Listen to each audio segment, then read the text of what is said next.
So, pardon me, that's an example of a tag share from a participant. Don't worry, we had somebody volunteer to do that, so we weren't breaking anonymity or anything. And so the shares will go on like that for a couple hours. People will talk about their experience, how it's affecting their current day life. And then after each person shares, including the main presenter, we do ask if each person would like to receive some supportive feedback. People can say no, and other members of the group raise their hand. Whoever just gave the share selects the people that they'd like to receive feedback from. And we do give guidelines on what feedback can and cannot be. It can't be, insulting or critical. It needs to be supportive. We don't allow people to give advice, really just reflections of, oh, I heard you say, or I felt sad when you said this, and really reflecting back what the person said, or thank you for sharing, I really relate. We find that that's really helpful for survivors. And then after everybody's given an opportunity to speak, no one is required to. We do kind of a checkout and allow people to share their feelings as they're leaving the meeting. And then we also close the meeting with a closing statement. So we're going to share that with you now.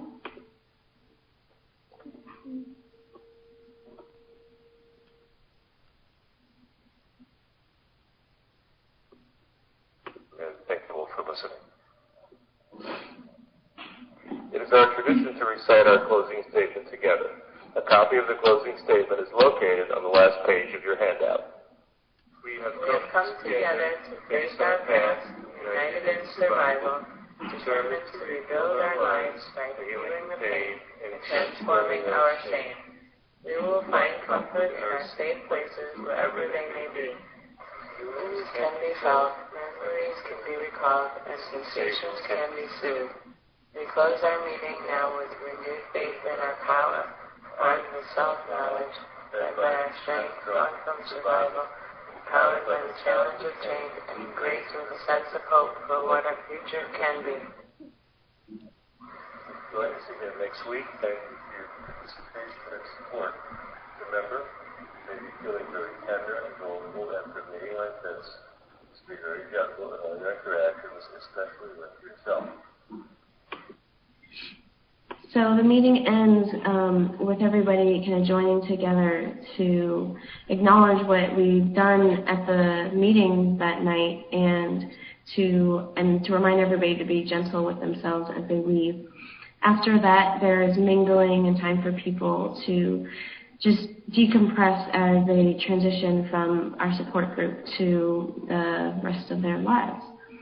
So before we go into, the framework and kind of clinical background, any questions about the structure of the meeting?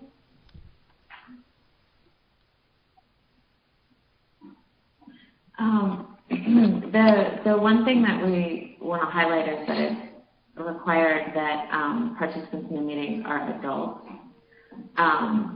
It's men and women, all sorts of age ranges. I've seen people come in that are in their 70s. I've also seen people that come in that are in their 20s. So any age range, as long as they are an adult, it's very much structured for an adult because people are sharing about sexual abuse, and also children that are still very much dependent on their parents and still trapped in the environment adds another element to complexity for a child coming into ASCA. So, yeah. And we also actually recommend that meetings are not isolated to one sex group. So, for example, some survivors will say, I do not want any men in the room when I'm speaking. And that is, while understandable, that's sort of a product of that person's post-traumatic stress disorder. Where it ends up being very helpful is for a survivor to sit in a room if they are feeling memories of being afraid of men, have men in the room. The survivor shares their story and actually gets positive feedback or supportive feedback from a safe male.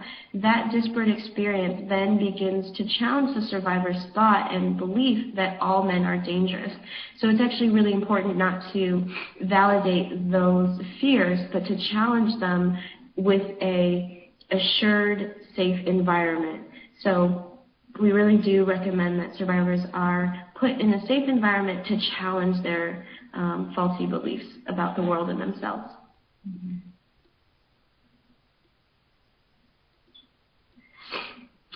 So thanks for your question, Stephen. Actually, the ASCA meeting is not does not have a religious tone that's been removed from the typical 12-step meeting.